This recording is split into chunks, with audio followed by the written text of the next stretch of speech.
Welcome, everyone. My name is Jez. If you haven't been to some programs recently, I am the Adult and Teen Programming Coordinator at the library. So we've been doing a lot online these days. I'm going to tell you real quick about a couple of programs we have coming up. So on Thursday, we are doing a conversation with J.R. Sullivan. He's one of the directors from Project Shakespeare. So we haven't been able to have any performances recently, but we are still able to get our Shakespeare fix with that. And you can ask him questions about past performances you've seen. On Friday, we have at 7 p.m., we have Buy Your First Home. So whether it's your first home or you haven't done it in a while, we're going to have a mortgage broker, a realtor, and a home inspector, and they will walk you through the whole process, start to finish, and we will have a lot of time for questions because there always are with that one. On Monday at 11 a.m., we have how to use LinkedIn for job searching. I know that's very important to a lot of you right now, so we want to offer as many resources as we can. And on Tuesday at 7 p.m., we have Talking with Young Children About Race. So that will be one of our children's librarians talking about how to have these difficult conversations in a way that children can understand. I'm really looking forward to that one in particular. So tonight we have Margaret here from Sourcebooks. You've probably read a book from Sourcebooks and maybe didn't realize they have fantastic catalog. I'm biased because they're down the street from me, so they're local. And we're going to learn about some of the great new titles coming out. Right, Margaret? Thanks so much, Jez. And thank you to the Elmhurst Public Library for welcoming me, and to all of those of you who I cannot see, which is just so weird presenting, I have to tell you. But the cat and I are here, and we will try and have fun tonight. I'm thrilled to be talking to you about some of our new adult titles. I have a little bit of everything. I've got fiction, nonfiction, mystery, and romance. I live in LaGrange. I'm a former New Yorker. I've worked for a lot of different publishing companies. I am director of sales for schools, libraries, and independent bookstores in my role at Sourcebooks. Our offices are in Naperville. There aren't too many of us who are actually in the office anymore. I was just saying to Jez, I go in every once in a while. And I certainly miss it. And I miss traveling a lot. I miss going to shows. I miss going and seeing all of my accounts. So we find platforms to talk to each other, and that's wonderful. So I don't know how many of you do know about Sourcebooks. Usually when I do presentations, I can kind of put this out to the crowd and say, did you read this book or did you read that book? We just celebrated our 33rd year. We're an independent full-line publisher, which means that we do everything from kids books to adult. And in our case, that means literally everything from board book to adult. And we are the largest woman-owned independent publisher in the country. The slide here is the home that Dominique Rocca owned when she started the company, and she cashed in her 401k and decided that there were financial books and business books that weren't on the market that she felt very strongly should be published. We're now a multi-million-dollar company, and here's a little bit about us. We have about 140 employees in 5 different offices. We've got 12 imprints. We've had lots of national and international bestsellers. And here's a little bit of sampling of some of the titles that we do. And I know some of you may be listening because you have a book club. We have many authors that are in the Chicago area. These are just 3. They all happen to be mystery writers. And then we also have a lot of authors from around the world, and they'd be happy to join your business club. So I said to Jez before, so what's the audience? What do we have here? So if you would please vote and give me a sense of who my audience is that I'm talking to you, and you may be all 3 of these. So are you here because you're in a book club? Are you here because you're a librarian and you're interested in new titles? Or do you just like to read, which is really why all of us are here.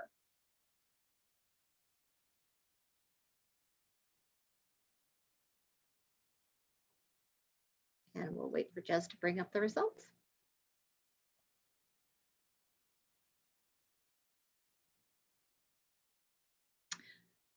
Here's some of my international authors who would be happy to join you. And now I'm going to tell you about some of my wonderful books. Do we have results yet, Jess? We do. So we have 67% right now are librarians. Okay. 25% just like to read. We have someone here from a book club. Someone says that they are all of the above, which is Excellent. also me. And we have a book blogger here also. Oh, great. All right. Wonderful. Well, hello to everybody. Sorry that I can't see you. I'm going to tell you a little bit very quickly about a few of my favorites from the past year. If you haven't read The Book Woman of Troublesome Creek, please get yourself to the library and take this book out.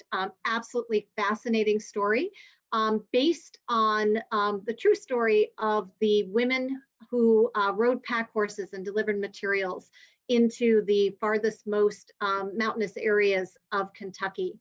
And our main character is a blue. And I have to say that when I read this book in manuscript, I literally had to go and Google this. And she was a woman who had blue-hued skin. It's an inherited condition. It was there was a Frenchman who came over, married an American woman who seemed to be a blue-eyed blonde, and they had 7 children. 4 of them were blue, 4 of them were blonde and blue-eyed, and started kind of a community in Kentucky. It's absolutely fascinating. This woman has grit, goes through unimaginable kind of hardships, but it's just such a phenomenal book. So please take a look. Pretty Guilty Women is just guilty pleasure. 3 women go to a rehearsal for a wedding. Someone ends up dead. They try and solve it. And then Sold on a Monday is a retelling of that very famous picture during the Depression of Children for Sale, and how that possibly could have come about. A photographer who is out and about, literally killing time between assignments, comes across a child that's for sale and takes pictures, and all the ramifications of that act. And now I'm going to tell you about some new books. And since we didn't have a chance to talk earlier in the year, I'm going further back than I might have. So I'm going to start with the spring, and then I will bring you up to next January. Her name has been lost to history, but her legacy, the Brooklyn Bridge, lives on.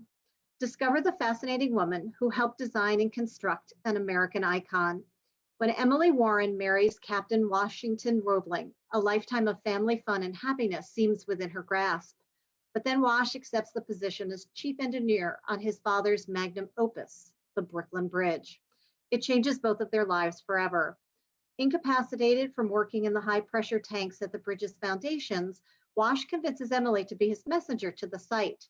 Little by little, she finds herself taking over the project with no formal training or education in math and science.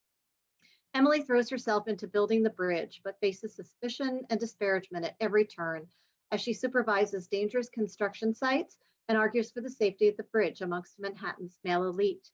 Debut novelist Tracy Anderson Wood delivers an emotional portrait of a woman transformed by a project of unfathomable scale. Oh, I love this book.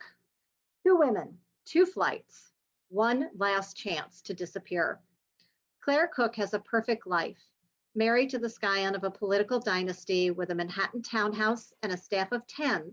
Her surroundings are elegant, her days flawlessly choreographed, and her future auspicious. But behind closed doors, nothing is quite as it seems. That perfect husband has a temper that burns as bright as his promising political career, and he's not above using his staff to track Claire's every move, making sure she's living up to his impossible standards. But what he doesn't know is that Claire has worked for months on a plan to vanish. When that plan goes awry, a chance meeting in an airport bar brings her together with a woman whose circumstances seem equally dire. Together, they make a last-minute decision to switch tickets. Claire taking Eva's flight to Oakland, and Eva traveling to Puerto Rico as Claire. They believe the swap will give each of them the head start they need to begin again somewhere else. But when the flight to Puerto Rico goes down, Claire realizes it's no longer a head start, but a new life. Cut off, out of options, with the news of her death about to explode in the media, Claire will assume Eva's identity, and along with it, the secrets Eva fought so hard to keep hidden. Every Bone a Prayer is an Own Voices debut story about dealing with sexual abuse. In a time when we are grappling with the implications of violence against women and gendered shame, this urgent, honest story of healing is told with care by a survivor of sexual abuse. In her rural Appalachian holler, 10-year-old Misty's closest friends are the crawdads. Misty can speak to them, to the birds, to the creek, to everything outside, and she understands how they think. She knows that if she could just speak to her parents in the same way, she could stop all the fighting, but it's too hard. Strange things start to happen in the holler. When her friend William takes their friendship too far, Misty's need to connect is greater than ever, but it's hard to talk about what you don't understand. This is the story of one tough as nails girl whose choices are few, but whose imagination is boundless, as her coping becomes a battle cry for everyone around her. The Paris Children is inspired by the true story of one woman's fight to survive during the 20th century's darkest hour, Paris, 1935. A dark shadow falls over Europe as Adolf Hitler's regime gains momentum, leaving the city of Paris on the brink of occupation. Young Madeleine Levy, granddaughter of Alfred Dreyfus, a Jewish World War I hero, steps bravely into a new wave of resistance and becomes the guardian of lost children. When Madeleine meets Anna, a young Jewish refugee from Germany, with the hollow look of one forced to live a nightmare, she knows that she cannot stand idly by. Paris is full of children like Anna, frightened and starving, innocent casualties of a war barely begun. Madeleine offers them comfort and strength while working with other members of the resistance to smuggle them into safer territories. Sanctuary. When Daniel Whitman is killed at a high school party, the entire community is ripped apart. While the death of Sanctuary's star quarterback seems to be a tragic accident, everyone knows his ex-girlfriend Harper Fenn is the daughter of a witch, and she was there when he died. And when Harper insists Dan was guilty of a terrible act, the town turns on her. As accusations fly, fingers are pointed, and the mothers of the community find themselves at odds. Paranoia grips the town, culminating in a witch hunt the whole world is watching.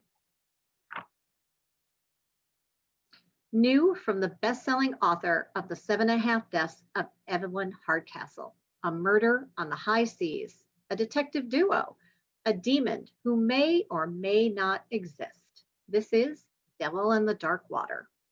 Samuel Pepys is the greatest detective of his day, but now he's a prisoner, accused of an unknown crime by one of the world's most powerful men. Along with his faithful sidekick Errant, they're sailing back to Amsterdam from the East Indies, where he'll stand trial.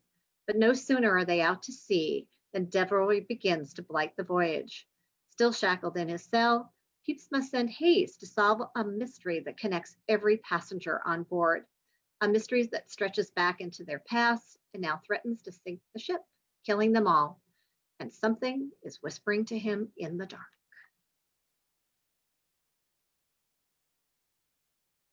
The Mystery of Mrs. Christie. Marie Benedict is the beloved Library Reads Hall of Famer and New York Times bestselling author of The Only Woman in the Room. In The Mystery of Mrs. Christie, she uncovers the untold story of Agatha Christie's mysterious 11-day disappearance. In December 1926, Agatha Christie goes missing. Investigators find her empty car on the edge of a deep, gloomy pond. The only clues, some tire tracks nearby, and a fur coat left in the car. Strange for such a frigid night. Her husband and daughter claim they have no idea of her whereabouts, but she turns up 11 days later, claiming amnesia, but somehow checked into a hotel under her husband's mistress's name. With her trademark exploration into the shadows of history, Marie brings us into the world of Agatha Christie, imagining why such a brilliant woman would find herself at the center of such a murky story. What is real and what is mystery? What role did her unfaithful husband play? And what was he not telling investigators? Look at that cover. Isn't that gorgeous? I love Marie Benedict. If any of you have done book clubs with her, her stories are so wonderful because she really looks to tell the story of hidden women. And she will be doing a lot of touring for this new book. So if you are interested in having a conversation with her, please let me know. And any librarians out there, please vote for Library Reads. Here's her backlist. Lady Clementine came out earlier this year. And here's some of my favorite backlist, a little bit of everything for everyone. If the Creek Don't Rise, Southern Gothic, Magician's Lie, Women's Empowerment, Readers of Broken Wheel recommend fabulous story set in Iowa, all about starting a bookstore. 2 Days Gone is one of my husband's favorite great detective stories set in Pennsylvania. And Mr. Tinder's Girl, one of the creepiest books I ever read. Gotta tell you, gorgeous cover. And now let's go talk about some nonfiction titles. 18 Tiny Deaths is the story of a woman whose ambition and accomplishments far exceeded the expectations of her time. This book follows the transformation of a young, wealthy socialite into the mother of modern forensics. Frances Glessner Lee, born a socialite to a wealthy and influential Chicago family in the 1970s, developed a fascination with the investigation of violent crimes and made it her life's work. Best known for creating the Nutshell Studies of Unexplained Death, a series of dioramas that appear charming until you notice the macabre little details, an overturned chair, a blood-splattered comforter, and then of course there are the bodies, splayed out on the floor, draped over a chair, clothed in garments that Lee lovingly knit with sewing pins. Lee developed a system that used the nutshell dioramas to train law enforcement officers to investigate violent crimes, and her methods are still used today. Bruce Goldfarb is an award-winning writer who specializes in science, medicine, and healthcare. He works as an executive assistant for the chief medical examiner for the state of Maryland, where he maintains Frances Glessner Lee's Nutshells of Unexplained Death. I had the pleasure of visiting the collection about a year ago and also seeing my first autopsy. I'll just say that stayed with me, and we'll leave it at that. The Last Stargazers. From a childhood reading A Wrinkle in Time to discovering a new species of star, astronomer Enno Vec has spent her life exploring the universe, and now she wants to share that exploration with the world. For readers of Lab Girl and Neil deGrasse Tyson, The Last Stargazers combines Emily's exciting travels with the misunderstood antics of a scrappy and shrinking crew of scientists working with stars and telescopes. She dissects both the romance and the real human curiosity that is so important to our exploration of space. Amidst the lonely quiet of stargazing to wild bears loose in the observatory, these love stories of astronomy show how scientists are going beyond the machines to infuse important creativity and intimate passion into the stars, inspiring future generations to peer skyward in pursuit of the universe's secrets. I did see this morning that Mars is supposed to be visible, so when we're done, we're all going to have to run outside and see if we can actually see it. Parent Up. From Kelly Rippon, single mother of 6 super achievers, including an Olympic medalist, comes a breakthrough parenting philosophy. Parent Up is a call to action for all parents to realize the power of being the most important, positive, shaping force in your children's lives. Broken down into 10 chapters that each present a key influence, from the influence of optimism to loyalty, Kelly shares her philosophy as well as relatable anecdotes from her own life to offer not only accessible parenting advice, but to invite parents into their own journey of self-discovery. To her, becoming the ultimate influencer for your kids is the highest self-development experience a person can have. Girl Explorers. The untold stories of women who broke the rules, trekked the globe, and changed the world. In 1932, Roy Chapman Andrews, the president of the Explorers Club, told hundreds of female students at Barnard College that women and exploration could never mix. He obviously didn't know a thing about either.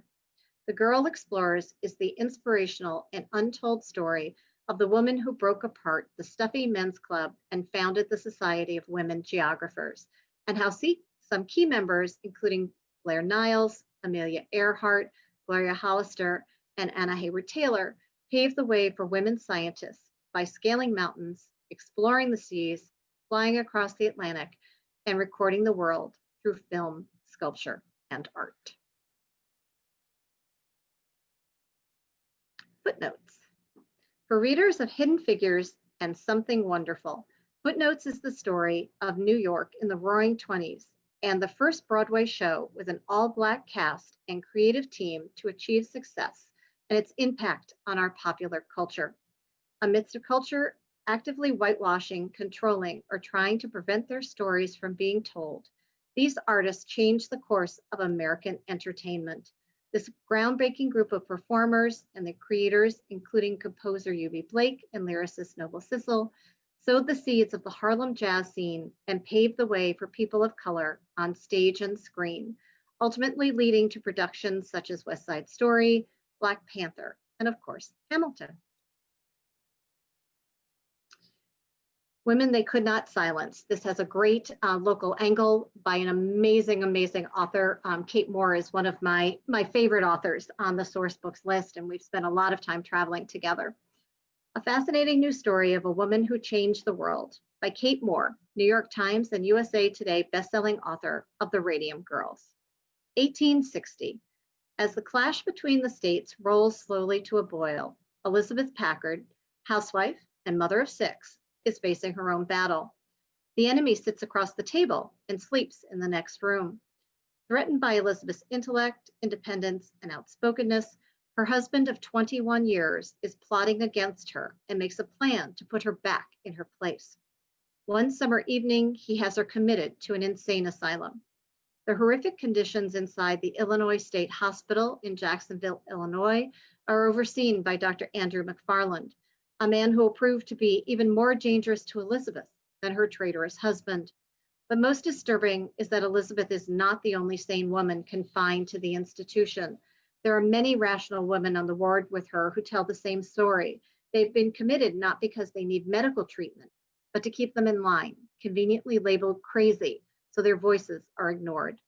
No one is willing to fight for their freedom, and disenfranchised both by gender and the stigma of their supposed madness, they cannot possibly fight for themselves.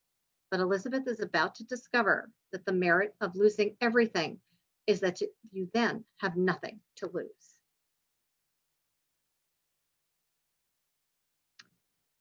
Poison Pen is our mystery line, which Sourcebooks acquired about a year and a half ago. Here's some of my favorite titles on the mystery list. And here is rock star Caroline B. Cooney. Before She Was Helen, a new mystery from international best-selling author Caroline B. Cooney, author of The Face on the Milk Carton. She thought 50 years was long enough to escape her past. She was wrong. When Clemmy goes next door to check on her difficult and unlikable neighbor Dom, he isn't there. But something else is, something stunning, beautiful, and inexplicable. Clemmy photographs the wondrous object on her cell phone and makes the irrevocable error of forwarding it. As the picture swirls over the internet, Clemmy tries desperately to keep a grip on her own personal network of secrets. Can 50 years of careful hiding under names not her own be ruined by one careless picture? And although what Clemmy finds is a work of art, what the police find is a body in a place where Clemmy wasn't supposed to be and where she left her fingerprints. Suddenly, the bland, quiet life Clemmy has built for herself in her sleepy South Carolina retirement community comes crashing down as her dark past surges into the present. The Deadly Hours. If you're a fan of Susanna Kearsley, as I am, you won't want to miss this wonderful book. Susanna edited this anthology of 4 mystery novellas tied together by a priceless and cursed gold watch.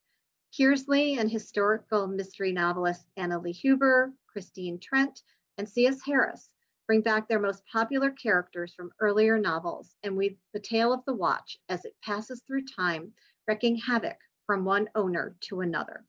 The characters are irrevocably linked by fate, each playing a key role in breaking the curse and destroying the watch once and for all. From 1733 Italy to Edinburgh in 1831, to a series of chilling murders in 1870 London, and a lethal game of revenge during World War II decades later. The watch touches lives with misfortune until it comes into the reach of one young woman who might be able to stop it for good. Darcy Coates is the USA Today bestselling author and queen of atmospheric horror in print for the first time. An ebook sensation, Coates has written 30 books in the horror and thriller genres. Hunted is her new book. Darcy Coates writes the brooding, atmospheric horror she's always loved, with a uniquely optimistic ending. Preferring to avoid the gore and grim outlook of many of her peers, she instead focuses on good, relatable people you can root for surviving against impossible odds. It's clear that readers are drawn to this relatable approach to the classic haunting, as she is a best-selling author with almost 550,000 in combined sales. Fans of The Haunting of Hill House by Shirley Jackson often find themselves right at home in Darcy's undeniably spooky world. These books are perfect for teens as well. And now a little romance from our Sourcebooks Casa line. A couple of our favorites. I love Cold Nose Warm Heart. I just think it has the greatest title. We have a new puppy. I can relate. And here we have Moose Springs, Alaska. Welcome to Moose Springs. Enjoy this adorable trilogy, the tourist attraction, Mistletoe and Mr. Right, and enjoy the view, as couples find more to love than the Alaska wilderness. Conventionally Yours. In this groundbreaking LGBTQIA+ rom-com, two fans go head-to-head at a convention where love isn't the only thing at stake. Conrad and Alden are enemies, and that's the way it's always been.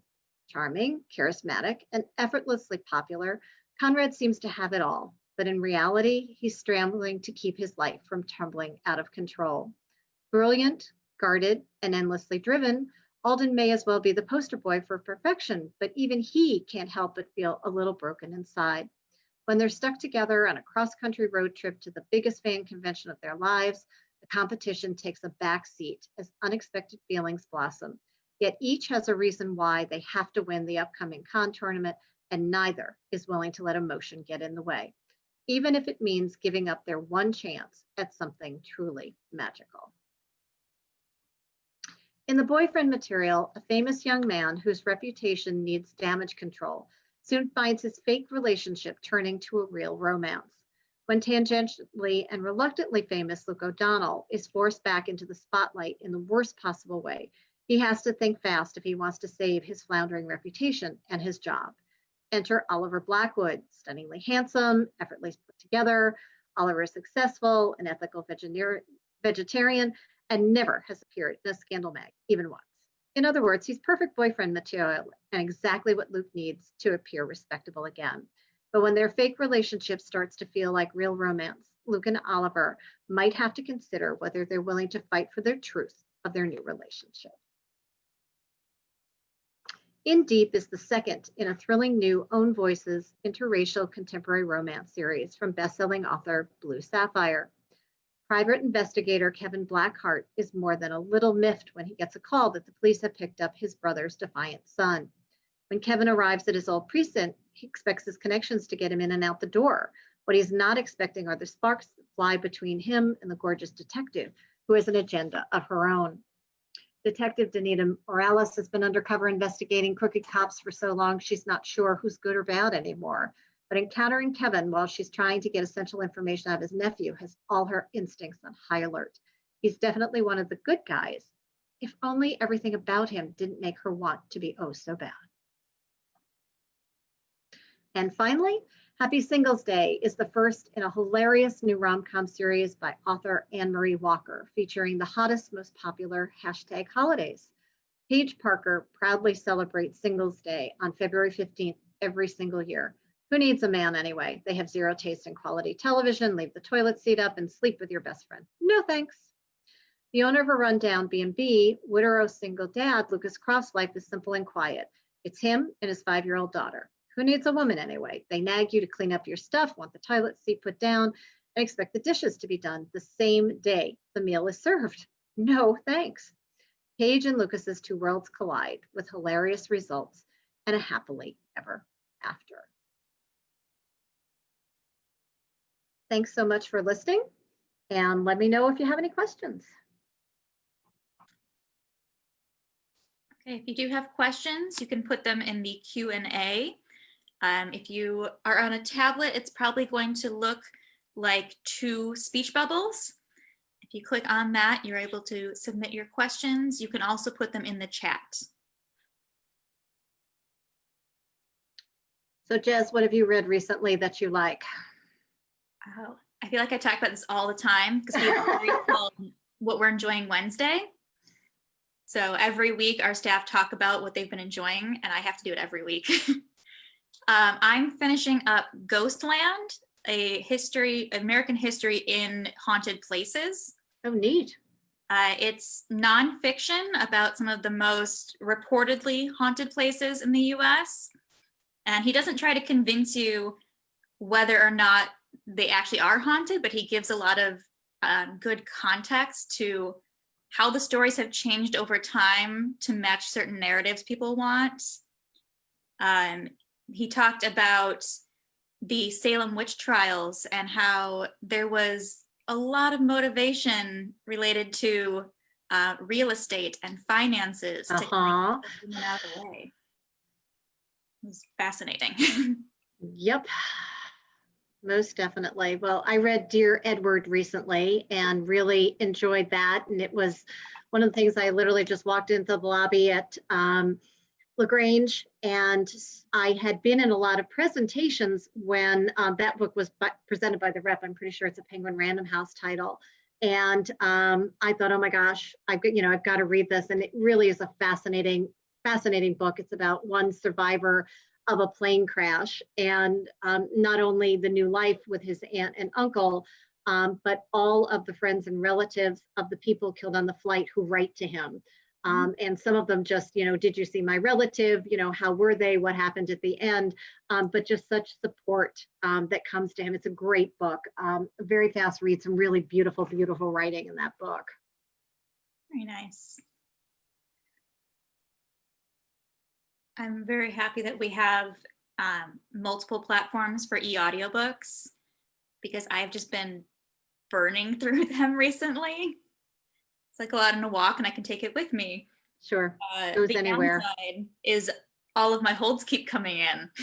So you better read them quickly. Go, go, go. I think I have 4 on my device right now, and I look at the numbers underneath. I'm like, okay, this one has 10 days left. I can finish that in that time. And this one has this many. I'm like, okay, we can read them in order. I hear you. We do have 2 questions here. Okay, great. Heather says, the staff at my district have expressed interest in a book club. Where is the best place to find discussion questions for various books? Okay, so I'll talk about me specifically, and then probably a lot of other publishers. We have a website, which is actually on the last page that's still up. And we have educator resources, and we have book club guides there. We used to, and I could probably find some copies of last season's, we used to do a printed book that had suggestions for book club by genre, and also like links for where you could find questions and answers for various books. But all publishers do questions. We do some in the back of our books. There are some publishers who do that exclusively. We tend to do ours separately, but downloadable on the website. And you're more than welcome to contact me. My email is up there. If you have questions on a specific book, I can send you a link to these resources, and I can see if I can find any of the guides to send on to you so you can share with your staff. Great. Gail wants to know if you can tell us a little bit more about Poisoned Pen. Yes, so Poisoned Pen was started by Barbara Peters and her husband, Robert. They were based in the Phoenix area. There still is a Poisoned Pen bookstore that Barbara did not sell. And if you are at all interested in mystery, I am not kidding you, she does an event a day. She may do more than one event a day, and she does all genres, authors from all over the world. And she had many established series. When we bought the press, there's Mokinos Mob, Cold Tuscan Sun, an author named absolutely every single genre that you can possibly imagine. She didn't do so much in the cozy space. Interestingly, Sourcebooks did a lot of cozy on their own. And then we moved all of those books over into the Poisoned Pen imprint. But there are several hundred books. We did a lot of them in large print if your patrons are looking for those at all. And there's literally a little bit of everything. Again, if you want to write me, if there's either a specific title that you're interested in, or you'd like a list of all the books from the press, I can pull that together. Emma has commented that she's never been disappointed by Poison Pen Press books. There are some fabulous books, I have to say. I recently did a book club panel that we are in partnership with both Baker and Taylor and Overdrive, and we do different programs with them. And we're doing book clubs with Baker right now, and we do an adult one and a teen one the last week of every month. And Barbara was the moderator with Jane Hitchcock Stanton, who wrote Bluff. And it was a great conversation because she had edited her and they knew each other so well. It was literally like just watching two old friends having a conversation. Barbara's amazing. I think she's, she's been in the industry for so long and knows so many people and is just so respected for the work that she's done. I haven't read very many cozy mysteries, but I love cozy mystery titles. I do too. I do too. We have a lot of different series. We have a dessert one, which is It Can Only Be Murder, Cannoli, Cannoli. I mean, it's just, we've got pasta ones. We're starting a new series, which is like French desserts. I mean, they are so much fun. They really are. The titles are just phenomenal. Yeah, we have very creative people who think them up. I would never be able to, to get there. The Don't Judge a Book by Its Murder. That's a good title. Yep, it's a very good one. That's a new series that started about a year ago. So yeah, we've got some great titles out there. Any other questions or comments? If you want to tell us what your book club is reading, we're always open to recommendations also. I usually get questions about getting published. That usually comes up somewhere along the way. I'm surprised nobody's asked about that or where to get resources for that. So. All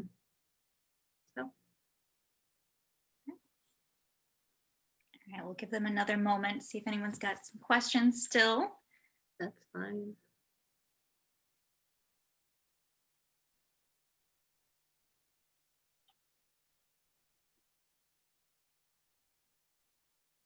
Do you read YA too, Jess? I do sometimes.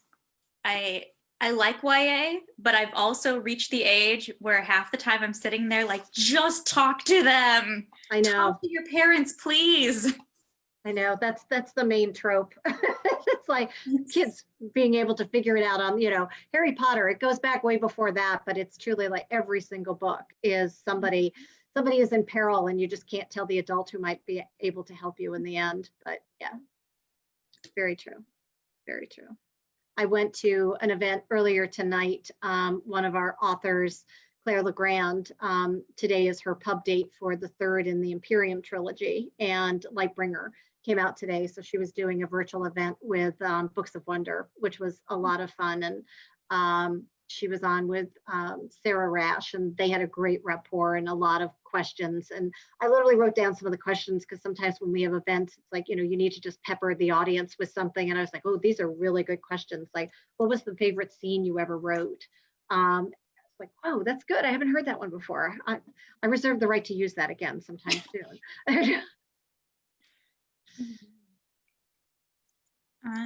I've seen the cover for Boyfriend Material a lot, and I've always been like, maybe I'll read that. And then hearing you talk about it, I'm like, oh, I didn't know it had that trope. I'm in. Very enjoyable. I read Red, White, and Royal Blue, and it's very much in that vein. It's got a lot of humor. It's typical romance in that there's these two just very, very opposite characters thrown together under a pretense. And then, like having to put up with family members, and it's very enjoyable book, very fast read, totally enjoyable. That's why I've been able to go through so many books recently, reading a lot of romance because they have happy endings. Yep. And like Deadly Hours, I really enjoyed it. I'm an enormous Susanna Kearsley fan, and I'm surprised that I didn't know about her before I started at Sourcebooks, because she was right in my wheelhouse. I'm an Outlander fan. I'm a Discovery of Witches fan. Somebody at some point in my life should have recommended her and didn't. And when I first started, you're given a little tote bag with different books in it. My boss had put in like 5 different books, and she had put in what was Susanna's latest at the time, A Desperate Fortune. And I read the other books. Some of them I'll admit I did kind of skim. And I saved this one and I adored this book. And then I went and looked for all of her others. And she writes historical fiction, but she usually writes in 2 different time periods. And she did about 75 pages in Deadly Hours, and I would have taken another 400. I mean, I just love the character. She brings 2 couples together from 2 different books. And I'm like, this is not enough. I want to know what else is going on in their lives. But totally, totally enjoyable. And I enjoyed the other passages, characters and authors I didn't know that I have since gone and looked up those books as well. Great. Yeah, the best books are always the ones that you're really upset when they're done. Oh, totally, totally. I felt that way with a lot of books where it's like, oh, it's Saturday morning. I've got some free time. Oh, I finished it last night. Now what am I going to do? I need to go find something else. Okay, well, I think that's all the questions we have tonight. Thank you so much for taking the time talking to us about all these great books. Absolutely. And thanks to everybody who welcomed me. And as I said, my email is here. Anybody needs anything, please feel free. Okay, great. Thank you all for coming out. We will have a recording of this. If you want to come back and look at the titles, it should be up on YouTube tomorrow or the day after. And everyone have a good night. And I guess we'll go and see if we can spot Mars. Good idea. Take care. Bye. Bye-bye.